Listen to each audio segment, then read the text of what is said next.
If you're thinking that you want to take that action step, why wait? Book your session right now. Go to liberateyourself.com, click on either Liberate Hollywood or Liberate Emporium, see our amazing practitioners and who resonates most with you. And then book a session via Skype, phone, or in person. We're here for you, and it's your time to start creating your life. Hi, this is Cristina Dam, and this is Liberate the Podcast, where we educate, motivate, inspire, and liberate your consciousness.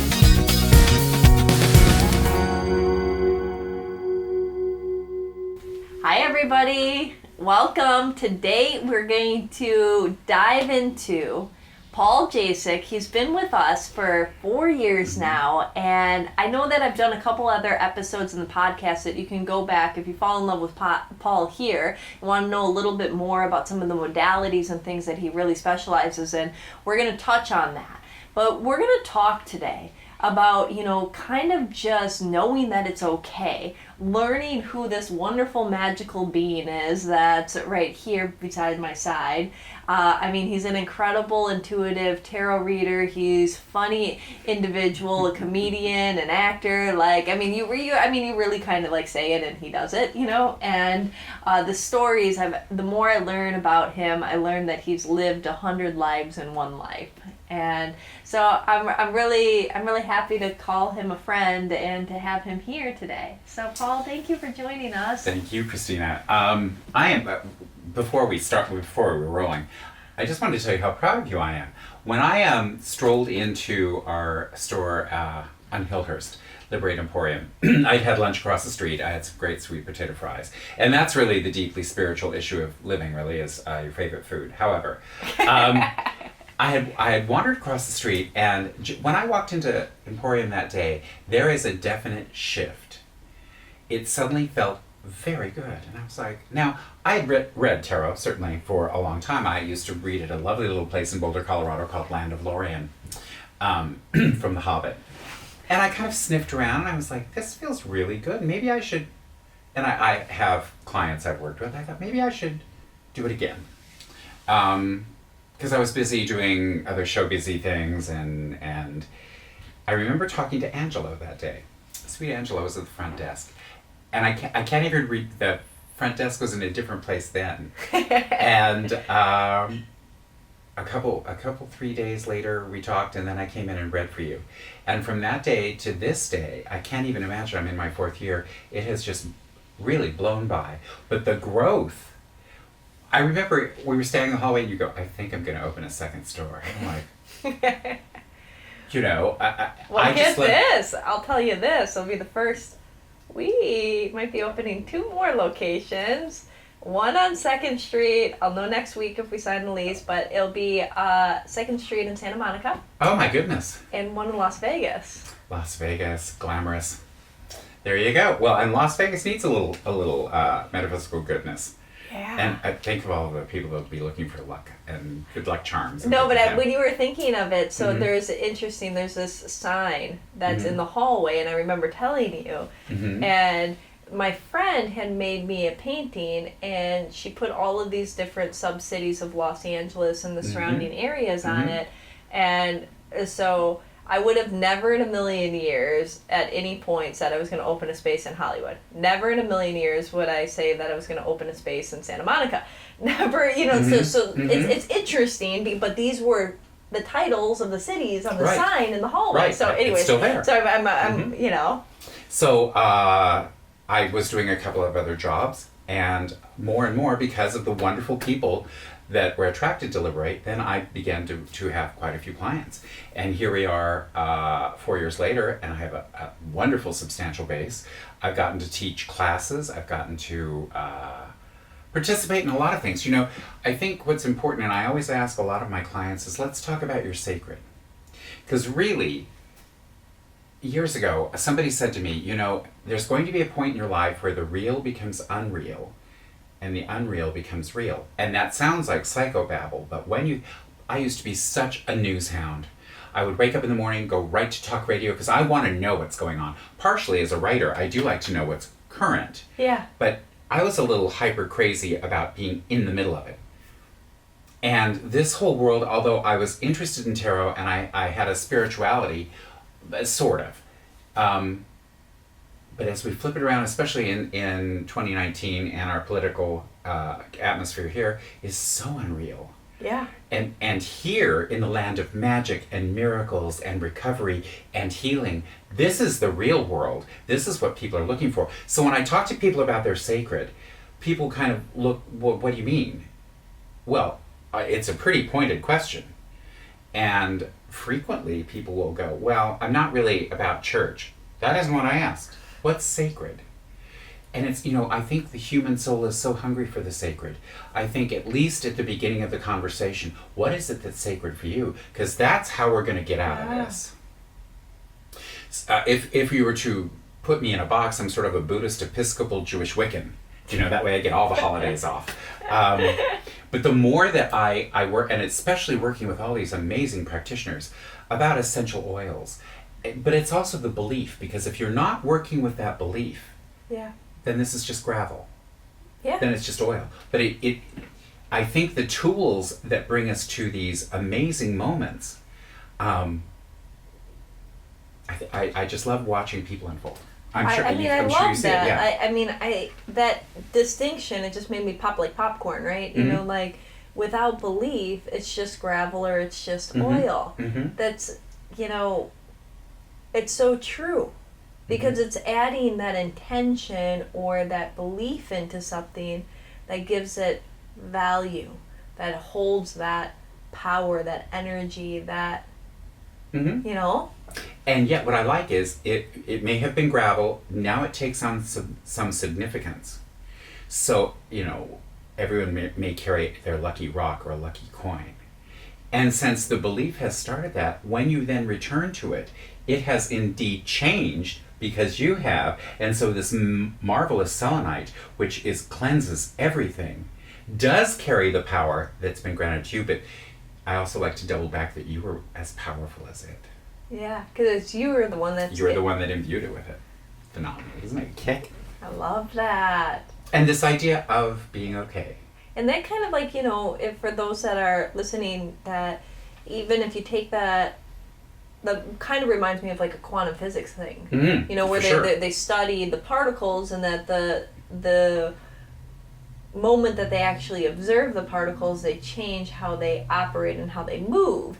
And so it's kind of that energy, right? It's that you instilled upon it and then it had into itself, right? And so it's in looking at where science is actually matching that belief system and spirituality, and it's been proven in multiple studies, right? So it's just an interesting thing for those people that are like skeptical eyebrow, and it's like pull it back into, well, you can pull some studies to actually support that.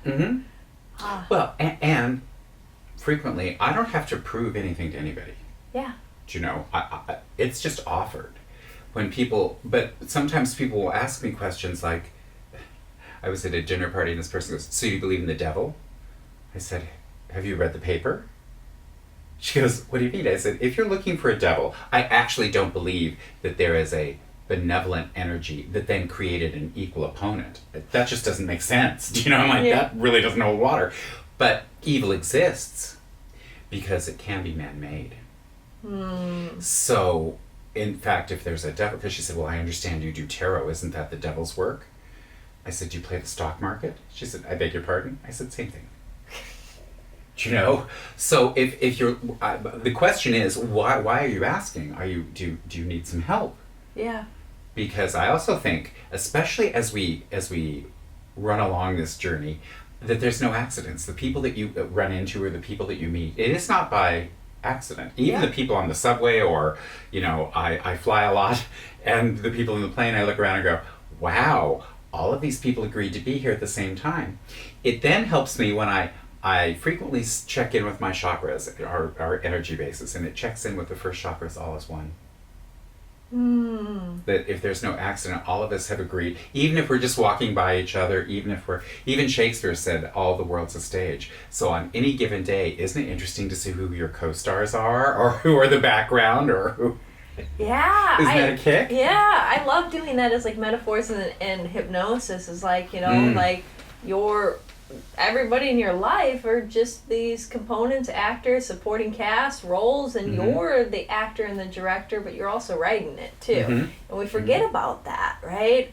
And we forget about, who we're calling in too, because a large portion isn't about just even who's showing up, it's who we're calling in. Well, and then somebody asked about how does astrology play a part? Yeah. And I think what's interesting about, I'm not an astrologer, but thank goodness we have quite a few lovely ones on staff. So you should live life as if there is no time, but there is such a thing as timing. And wouldn't it be lovely to catch the correct timing? So, and any of this you can get, really crazy about. But, and doubling back to the idea of, it's okay. I just happened upon this idea, or this teaching sort of this morning, early in the morning, about 4:20. I had a restless sleep last night, and the idea that it's okay. Suddenly I could feel my shoulders drop. But then the next step is, I'm okay. Because have you ever noticed that if you're not okay, nothing's okay? Yeah. So therefore that momentum gets to be really sloppy. But if in fact you stop and go, I'm okay, and then everything else is okay. What that does is, first of all, you're not wrong anymore. Yeah. And I don't know about that for you folks at home. Suddenly if you're not wrong anymore, then it takes you back to the beautiful place that you return to your power of choice. Yeah. So, and it doesn't mean that people, doing horrible and hideous things to you it's okay that they're doing them, but it's also way okay for you to match that energy. Yeah. Because that's okay as well. Because you can't use 50% of the issue. So, yes, it's okay for them to mistreat you, and it's okay for you to respond. So, and we do it as lovingly as, because there is such a thing, I think, is what you put out, you get back. Yeah. And I think that law is impersonal. It's like electricity. You can use it to fry your bacon or fry your butt. It doesn't matter. So I think the law of karma or the law of attraction is whatever you put out rolls back. Yeah. And please, I've been as guilty of, how did this happen? I don't know. Well, we all have. Yeah, this just went way past what I expected. Yeah. But look how powerful you are. And it could be for the positive and the negative. When Exactly. we say, how did this happen in a negative way? And we can say, how the heck did this happen in a positive way? Absolutely. There's one thing that you said earlier that made me have a really powerful metaphor that you said that there is no such thing as time, but there is such thing as timing. And it made me think about the ocean and how, if you're surfing, there is this precise timing that you're going to catch that wave that, but yet again, there is no time, right? But there is that timing that will give you that right momentum, that will give you that amazing experience that you're seeking out. And if you go at the wrong timing, well, sometimes you don't want to go anywhere, or you flop over, or you get real beat up in the surf. You bet. You bet. And both are valid because both are okay. Yeah. Yeah. Well, that's when I get really crazy, and it's easy to do in a city setting. Oh my God, right? I moved to Hollywood not too long ago, and I'm like, I think I'm going cuckoo for Cocoa Puffs. I was like, I've never had so much insomnia problems, different things, and I was like, I think it's a city. Well, part of it, there is that. It's like, and I live on the other side of Hollywood Boulevard, so they close it down for a movie. The glamour could kill you. But it is a different vibration. So we have a beautiful tree out in front of Liberate Hollywood that I go hug. Yes, I am a tree hugger, because I have to go find what's real. And what is real is nature. I have to feel the sun. And sometimes I've been known to take my shoes off and stand in the dirt. That's the real stuff. The rest of this circus may not be part of mine, but I seem to be wanting to be, none of that. Stay right here. Yeah. Stay right here, because nature by its very essence is more gentle than we would imagine. And it's eternal. Do you know, when I get really crazy, the sun will cross the sky as it does and has for thousands of years. Especially when I love to scare myself. I had a spiritual teacher that used to say, the hands around your throat are your own, put your hands down, you're hurting yourself. Wow. She also, and I loved her so much because I would come with an issue, and then she goes, well, stop. If you're in emotional pain, you're in your past, prove me wrong. She goes, It's "You're true. not." Yeah, it is It's true. true, Because you all of a know? sudden you stop and go. So our conversations were brief because I was like, "What?" She goes, "Because I'm gonna hear another story about how you took it in the shorts and they don't understand you at work." And she goes, "And I really don't have that kind of time. So if you have a real question," and I'm like, she goes, "Go, gossip with somebody else. I just don't have that kind of time." And it was marvelous in the fact that it does hone it down to what are we doing here. And if you get to the question of what are we doing here, it better be about love. It better be about love, because that's what's as quantum physics moves forward, we find out that there's more space. So what's in the space? Yeah. Love. I cannot remember the Japanese physicist that did the freezing water. Oh, Emoto. Amazing to see what the different emotions when they flash freeze water into the water crystals and they change. Yeah. That if that happens to water, what happens to us? Oh, I mean, it's got to be like, we are water. So, Well, yeah, so... I mean... And 90% of what we're reviewing is our past and our failures. Yeah. Yeah, Oh, they isn't said that that amazing? the average human has 65,000 thoughts a day, and 90% of them are the same as yesterday. Oh, And then you take that and you say how much percentage of those thoughts are actually supportive, positive, and nurturing, or are they judgments, critiques, and, unvalidating yourself? Like you're sitting there and you're looking back over your past, or you're analyzing or stressing out for the future and making yourself wrong in some way, shape, or form. And so how is those negative self-talk affecting your whole body, which is water? mm-hmm. Mm-hmm. And that's what is so beautiful about what you have created and what we do here is really, it is the realm of all possibilities. Yeah. And it You know, helps people and- get out of that. And it's ahead of you. It's not behind you. The past is over. You can't reanimate a corpse. And really, there's... Your little like tokens of like statements. Like, I mean, we really need to sit down and like write down these little like tokens of wisdom, because we should put them in as like a coffee table book. We'll get some great pictures of you We'll with do the it. turban. Yeah, and and it'll be Why a not? coffee table book. I'd Why not? love that. I think it would Let's be do it. great. I think we should make one. I'm in. But I will find occasionally I will... And I think we all do it. There are issues... And then we're gonna make little like oracle deck for you too, and we'll have the different pictures, so you can pick the different pictures. Coffee table can be you, but then the pictures for the oracle deck. We're on it. We're on it. We're on making it. this. Stay tuned. Might take a few months to come up with all the sayings, but Bless your heart. they happen, and they're How fun. Well, that ultimately we all have to share. We're sharing a Yeah. planet. We share water. We're sharing energy, and that is all the real world. This idea of division and that there are different people and places, and we make judgments about the silliest things. Oh my God! But it's silly here. At one time, I believed it. Yeah. It's interesting, and I'm sure you've had this experience, and I don't know if you at home have. People, when they are in an uncertain place, they'll go, "Well, my family always does it that way." Oh, I know. And I'm then going, they but just- not you. Use Yeah. your power of choice. Yeah, and sometimes they say, I've always done it like that. Or they place the blame onto somebody else, or how it's always been done. And sometimes they even put it on society. Well, it's always been done that way. Mm-hmm. And it's, oh, well, interesting. Mm-hmm. Does that make sense? Does that work for you? Mm-hmm. Well, does it work for you? But also within there, they don't know that there's a different. Yeah. You're so much more powerful than you know. And I do believe that miracles are natural. If they don't occur, something's gone wrong. And that comes from A Course in Miracles. But to get there so you can access that, there's work. There's, this stuff is as easy as you'd like to make it. Changing a thought sounds easy. Try it, changing a thought. There's something... Well, because you're changing an automatic script, right? So, Exactly. So, I mean, if they're mostly the same as yesterday, to change that pattern, it's almost like telling yourself to do a different order of when you wake up in the morning. Like, the first thing you do is you go to the bathroom and you brush your teeth, then you make coffee, but try making coffee first and then doing that. It feels awkward and weird and you don't do it, Well, and I've heard it takes 21 days to change a habit. Yes. So, right about day 4, I lose interest. So I have to sort of reset, but it's worth it, because coming back to the power of choice, and Eckhart Tolle, who wrote the wonderful Power of Now.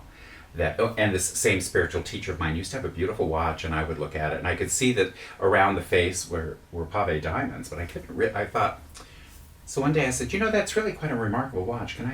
What time is it? She turned it over, and in pave diamonds it said now. And I said, do you lift up to it? She goes, no, because now is the only time there is. I said, no, really. She said, no, really. That is brilliant. And I kind of stood there, and I so often wanted to argue with her, but she was also not the kind of woman you argued with, in the fact that she was so certain in her faith on what she had found. And this is a woman who crawled out of a pasteboard box at 5th and Main in downtown Los Angeles, ended up being executive secretary at Universal Studios. Her story of coming back and her absolute faith in a power greater was one of the most inspiring things I've ever met, because there was no waiver. Wow. Yeah. Few of those folks walk the planet. Sometimes we call them saints. Every saint has a past, every sinner has a future. And these are the different things, like wouldn't you like to see these in a coffee book or a little deck that, these little tokens of wisdom. If you do, make a comment when you watch Please this. make a comment. So we know that there's a demand, and then we'll get right to it. We'll get right on it. But that's what, I loved her faith because it came from actual experience. Yeah. Yeah. That's beautiful. Yeah. Up until the day she died at her desk. Which is probably the way she wanted to go. She'd already gone to work, sat down at her desk, had a massive heart attack, died right there. Oh, wow. I was just going to ask how. Mm-hmm. Yep. I didn't mean to laugh, but, sometimes, humor comes out in awkward situations. For what she had told me and and everyone has a history, but that she fully participated in her life right up to that moment. Wow. She wasn't waiting for anything. The only thing she didn't get to have a chance to do is have an amazing romance at that part of her life. But she did have the lingerie for it, she told me. So she prepared for it.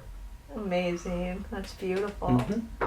So is this when you help people, like when they come in to see you? Mm-hmm. Who comes to see you? And how do you, I'm sure that everybody that's listening get a feel for how you just have this wisdom that you can share that makes the perspectives shift automatically. Mm-hmm. So, share a little bit about the work that you do with one-on-one people. Well, I'm listed on my business card here as an empathic tarot reader, and I also do tea leaf reading.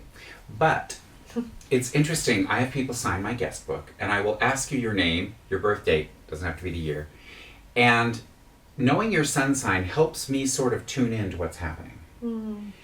And then the first question I will ask you is, when's the last time you had a reading? I do that for two reasons. One, if they go, you're the first time, first of all, what an honor. Of all of the people and all over the world, we're having this moment, it still gives me a chill. When people go, I don't know, I'm just doing this. Yeah, but what I know that you may not know is this is no accident. Yeah. You are my gift today. Wow. That I don't ever, please Lord, come from a place of superiority on the other side of the table. Yeah. Because of this sacred, holy instant that we're spending. So then I'll have you take my beloved cards, and I love the uprush of interest in tarot. For so many years it was just the Rider-Waite deck, which I still love. But there's so many now. Yeah. There's even a David Bowie deck. Phenomenal. But what has been so ancient is now so contemporary. And of those 78 cards, I've been so blessed to have, quite a regular base that even I'm amazed that I'll shuffle them, I'll hand them to you, you shuffle them, I ask you to break it into 3 piles, and then choose one of the 3, and then hand it to me. And those other 2 come over to the corner. I've watched, with my regular clients, a card move through the deck and then move out of the spread as they're moving through their stuff, which gives me a chill of this. It's not that this really happens, but there is this energy that's beating your heart that has your back. Yeah, there's an energy greater than you that knows more than you. So you don't have to. Sometimes the reason we're in trouble is you're trying to do it by yourself. Mm-hmm. And although we're good children, sometimes this is larger than you are. And I can tell when it's larger than I am in the moment, because I'll go, maybe this isn't my business right now. Mm. Because I have defaulted to, also I do stand-up comedy, which in and of itself defaults to the odd. And to work around that, keeping the original inspiration and sense of humor, I once had somebody say to me, "Oh, I bet you think you're really witty," which I thought was a compliment. I go, "I think so." He said, "Wit is a sense of humor without love." Wow. And when you think about people who are witty, they're sharp, they're brilliant, it's right to the point, but it isn't sometimes loving. Yeah, it doesn't have that feel to it. Yeah. Which it has its place. It's okay. Yeah. Certainly. So then we will go through the deck. I will choose 10 cards out of the pile that you handed me. And it's sort of like flying over your life in a drone, or sort of coming up on a stepladder and looking down at the situation today. And I like the analogy that we can use nowadays, a drone looking down. Flying over your little life today and seeing what we're doing. And the possibilities that are ahead of you. I had somebody ask me, they go, well, do you like worship this? I said, well, would you worship your GPS? I mean, that's kind of, it's practical. I love practical magic. Yeah. Taking the woo-woo or the fear out of it. Would you worship your GPS? Mm-hmm. Yeah. Yeah. I mean, but so these, and somebody will go, if I come back tomorrow, will it be the same one? Well, no, because tomorrow's a different day. Yeah. It's like a giant, amazing Rubik's Cube, this amazing energetic soup that we're all moving through. But the idea that it really is a loving experience depending upon your choice for it. Mm-hmm. Depending upon your choice, yeah. Mm-hmm. You can either choose to be miserable or choose mm-hmm. to see the opportunity and mm-hmm. the gratitude, right? Because even in our biggest, times of defeat or loss, we can see that it is a gift. Mm-hmm. Mm-hmm. And, when we let go of that attachment and expectation mm-hmm. and we allow, we can enjoy. It's kind of like a playful kind of analogy for that. It's like somebody's so set in their ways that they want to go and enjoy like Italian food, and they are huffy puffy, and somebody gets them to go to a different restaurant. Maybe they go to a Chinese restaurant or something like that, and they are so upset and attached to the Italian restaurant that they don't even allow themselves to enjoy the amazing food experience that's right in front of them. Or they can choose to just put it and say, what is this about? Right? And then if they're embracing it, they might actually find that the Chinese restaurant they enjoyed more than the Italian one. But to be secure, which is facing the fear, which is if everything is okay, then everything is okay. And that ultimately you're okay. So it's a different food. I used to be a waiter, and we used to say it's only food and nobody died. I mean, let's all calm down. I'll get another one. I'll comp your meal. None of the screaming and shrieking. I'm like, it's pie. I don't know how important this is, but I can help with it. It's amazing to me. But there are those people. There are those people that it has to be. I'm sorry, I used to wait tables for years too. But isn't it true? People would act like with life or death. Like, I said no sauce on this. Yeah. Oh, I come here all the time. I can't believe, honey, it's just a pot pie. We'll change it. I'll get you a new one. I'll buy you lunch. Yeah, but devoted to that part of it's a real case of please look at me. Yeah. Yeah, and they're not. So that's fine. It's just seeking validation, feeling the sense of importance, and it's scratching a wound deep inside of feeling that they're not important, if they're not listened to, or their orders not met, or that they're not getting what they had put out to do. Mm-hmm. Yeah. Mm-hmm. Okay. 90% of people just want to be heard. Yeah. Mm-hmm. So hard for me sometimes, though. I pop into my logical brain, and I'm just like, and I can't help but to be like, are you really, like, is this that important in your life, in the spectrum? Will you remember this even a week from now, 2 weeks from now? And I'm like, what do you really want? And, such an important question. What do you really want? Yeah. Because people will look at you blankly like, wait, what do you mean? Well, I always tell people, you may have what you desire. I don't think so. Okay, well, the universe just nodded its head. They don't think so either. Yeah. So you get to be right. But why not vote in favor of yourself? Yeah. But so many people, I mean, there was this one person that came to this event, and we gave a they got a book with the event, but they happened to have already had the book. So the person that was teaching it brought a different book for them that they wrote, and we had 2 classes that day, right? And so ironically, somebody else had already had that book too in the first session. This person was going to be in the second one, so the instructor said, oh, it's at the front for you. So it got given away. And then this person comes in irate and so upset that that book wasn't there, even though the instructor said they'd mail her one right away, that then she's complaining about everything and anything. Oh, and I got a gift bag, and I don't like the products I got in my gift bag. I'm like, it's a gift. And then further goes into, oh, and you guys provided champagne and mimosas, but it was in the corner, and I didn't know that we were going to have them. And then they should have been displayed better. Again, it was a gift, you know? And it was just, there was nothing. And finally I had to say to her, I was like, what do you want? Like, what do you want? Like, I'm really confused here. And there was nothing, just to be heard, I guess, or to want validations for them to have a bad day, right? You know, but it's really interesting to me, the things that people get stuck on their let's call it their rabbit hole or whatnot. You know, they're like they're just like stuck on it, and they're stuck on it, and they're stuck on it so much. This person was stuck on it so much that they called 3 days in a row to complain to different people about this experience. And it was like, wow, that ruined your day for 3 days, if not more. You know, like, over a book. You know, and it's just like, and so sometimes I can't help it. I can't be like that, like, or I don't want to be. I shouldn't say I can be, but I can't meet that person there, you know? I'm like, I just can't do it. I was flying one time. We were flying to San Francisco, and I got a call from the cockpit. I answered it, and they said, looks like we may be delayed for fog. Oh, dear. Okay. So the captain makes an announcement into the cabin.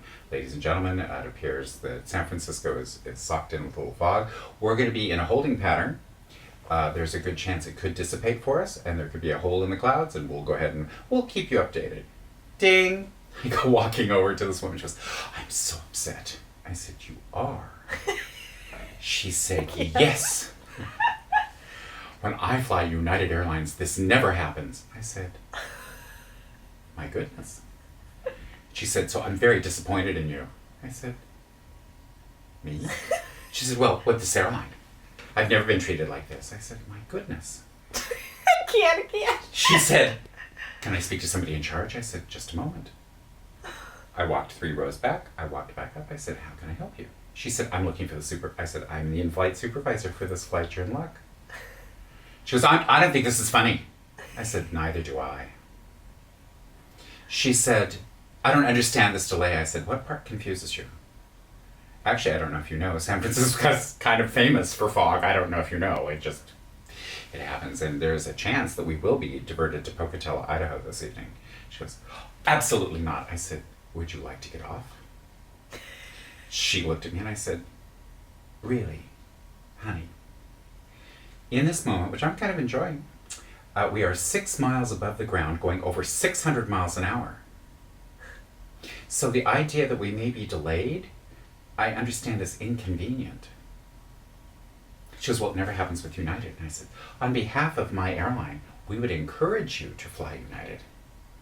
She goes, well, and I said, but I'm here, you're upset. What's the real issue here? Because it's not fog. Yeah. And she goes, well, I said, because I'm also a therapist. So if I can help you that way, or if you'd like more coffee, look, I can do both. Because we're going to be together for quite a while up here. Isn't that fun? I'll be back.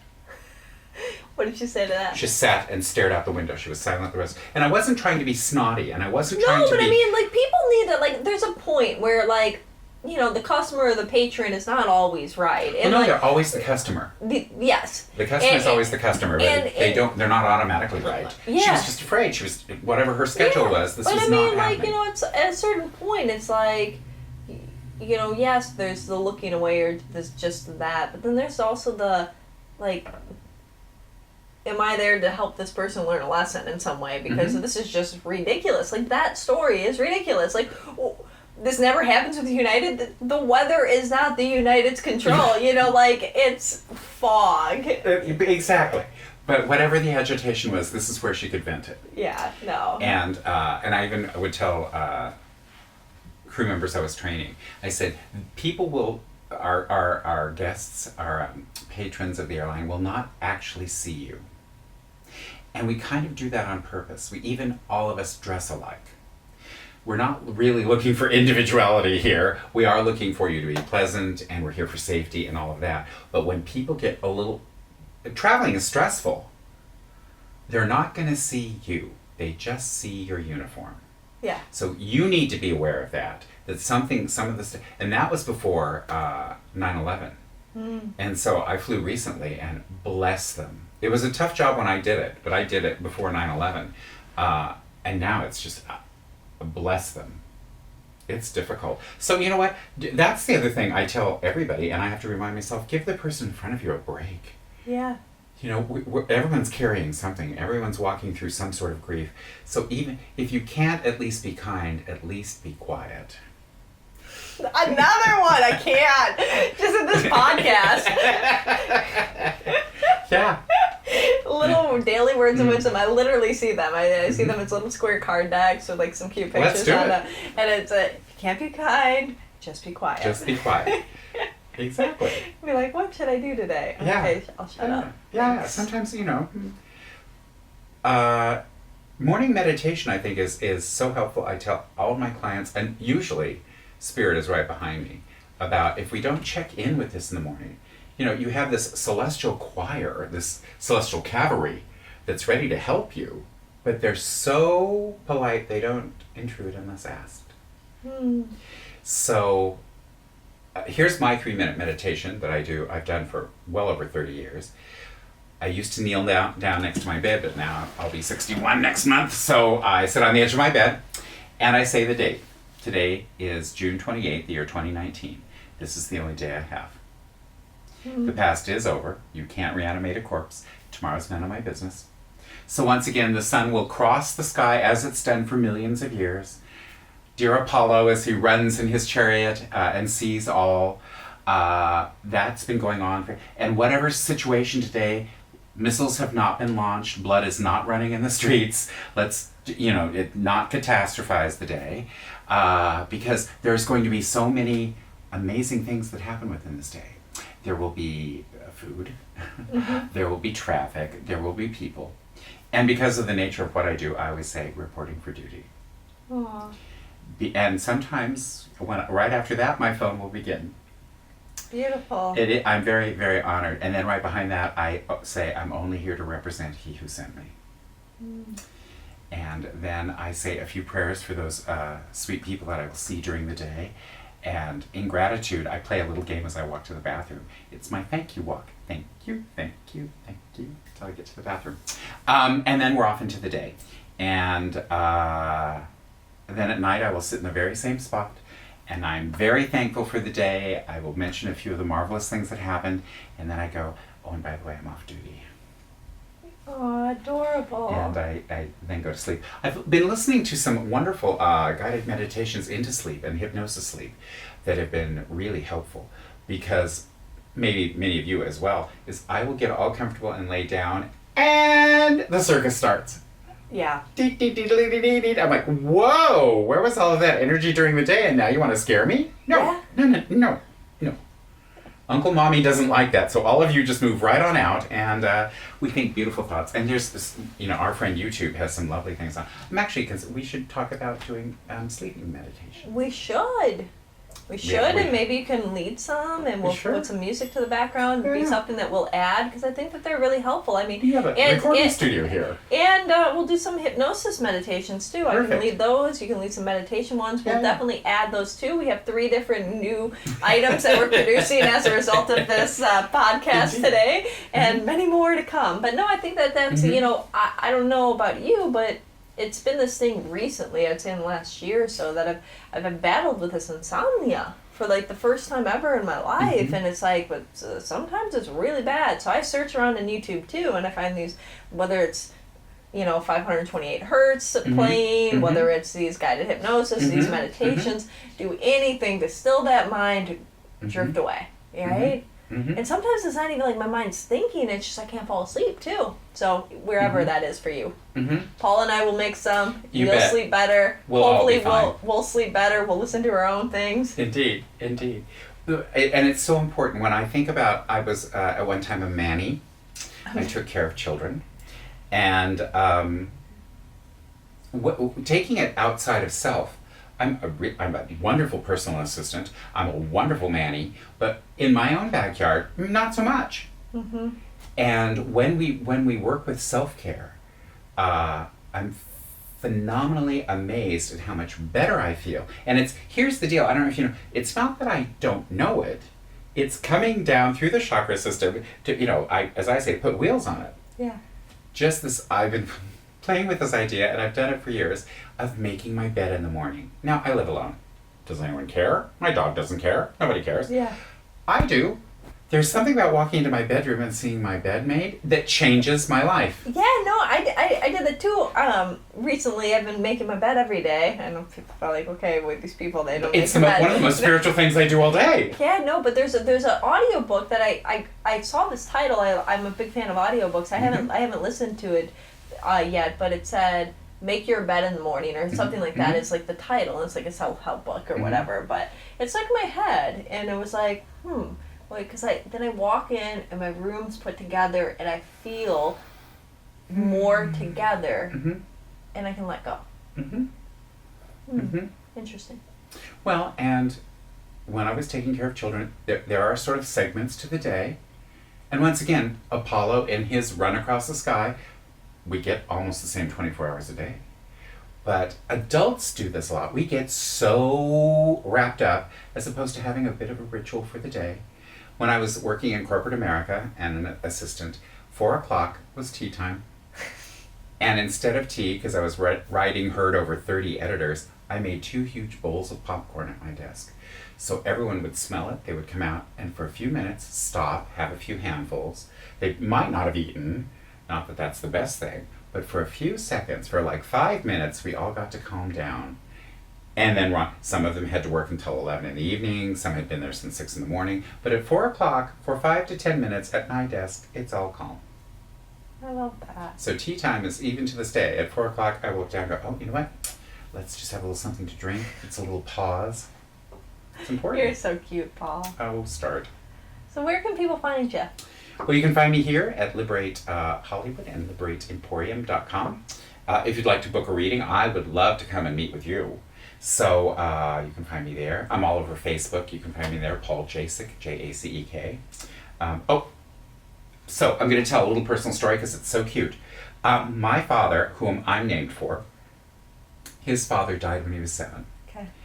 And the next day, the farmhouse burned to the ground in Kansas. So my father didn't really get a chance to know his father, and my father was the youngest of what I find is 10 children. They had one photograph of my grandfather, and I'm named for him as well. And it hung in our hallway. And through the years, and my father tried a few times to find out something, but there was really no record. My mother was Irish. The joke was, and my father was Polish. Okay. My last name, Jacek. My sister-in-law, my blessed sister-in-law, has found all of this information, and she found a bunch of information about my grandfather. And I'm thinking of putting together a book called Stories My Grandfather Hasn't Told Me. Aww. Because I look a great deal like him. They found his fingerprints. They found that he came to the United States. He wasn't Polish, he was probably German, because it lists his birthplace near the Czech-German border. That he came across to the United States in 1891 aboard the Patricia, and he had to sign a document renouncing the Kaiser for World War I. Wow. And it says on the document, are there any other male members of your family who are opposed to the United States? And he had to list his 3 brothers. So my grandfather had 3 brothers, Stanislaus, Joseph, and Peter. So I have a whole chunk of family I've not met yet. So as I begin this amazing archaeological, into my own family, That when we sometimes, especially Akashic Records readers, will thank our ancestors. I've always wondered about my grandfather, but now he's much more than an outline. Now I get to see his face. Beautiful. I love that, Paul. Isn't that fun? So that's where you can find me, and I look forward to seeing you in person here at Liberate for sure. Yeah. And what's one bit of wisdom to close up with?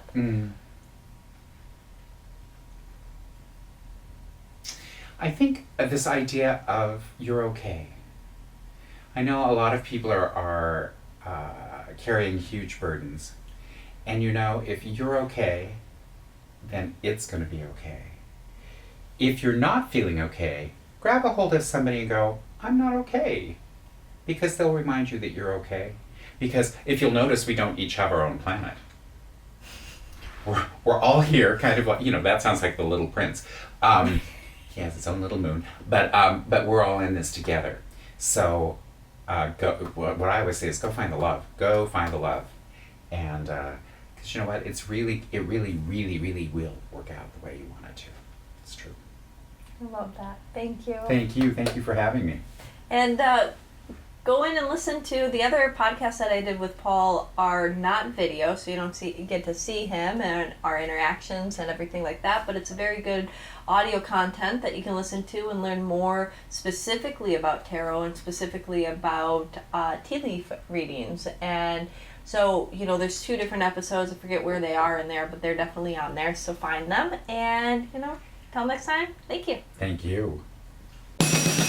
If you enjoyed this conversation, like it, subscribe, and share it with your friends. If you want some more amazing resources on your path of liberation, head over to liberateyourself.com and sign up for our mailing list. Connect with us on Facebook, Instagram at Liberate Hollywood, all one word, or Liberate Emporium, all one word. Until next time, liberate yourself.